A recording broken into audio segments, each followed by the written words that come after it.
In this video, you will learn French through a story, and at the end, we'll work on the vocabulary to reinforce the content. Il était une fois, dans un petit village entouré de hautes montagnes et de forêts profondes, une jeune fille nommée Mia. Mia adorait explorer et se promenait souvent dans les bois, trouvant des trésors cachés comme des pierres brillantes ou des plumes colorées. Un jour, en suivant un sentier de champignons lumineux, elle découvrit une vieille porte en bois cachée dans le flanc d'une colline. Curieuse, elle a poussé la porte et est entrée dans un monde magique, rempli d'animaux parlants, de lanternes flottantes et d'arbres aux feuilles dorées scintillantes. Là, elle a rencontré un renard sage nommé Finn, qui lui a dit qu'elle s'était trouvée dans le pays des rêves, un endroit accessible seulement aux plus courageux explorateurs.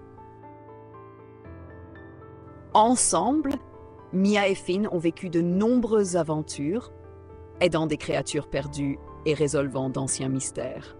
Finalement, elle a appris que le pays des rêves était un lieu où le courage et la gentillesse créaient de la magie.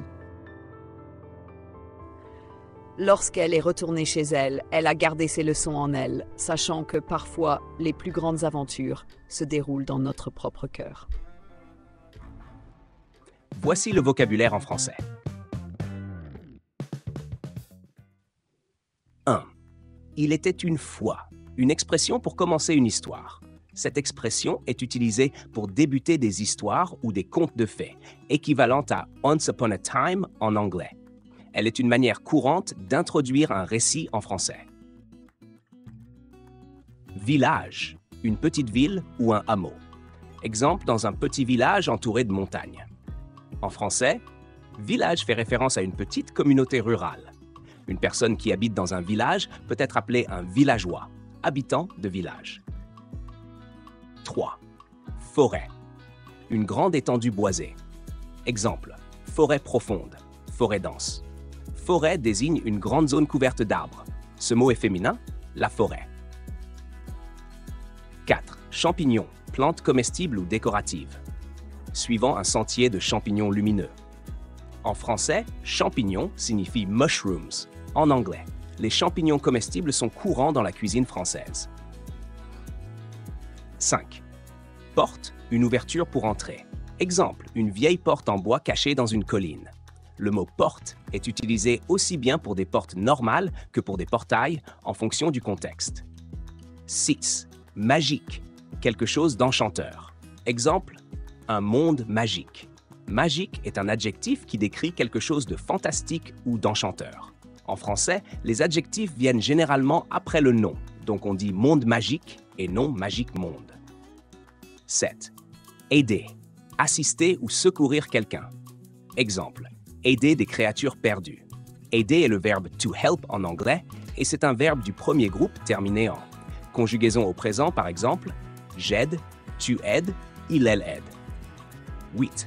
Rêve, image ou idée pendant le sommeil ou des désirs. Exemple, le pays des rêves. Rêve est le pluriel de rêve, un rêve. Il est aussi utilisé pour exprimer des aspirations ou des souhaits, tout comme en anglais. 9.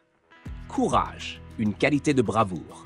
Exemple, le courage et la gentillesse créaient de la magie. Courage est une qualité importante en français et le mot est masculin, le courage. 10. Gentillesse, la qualité d'être aimable. Exemple, le courage et la gentillesse créaient de la magie.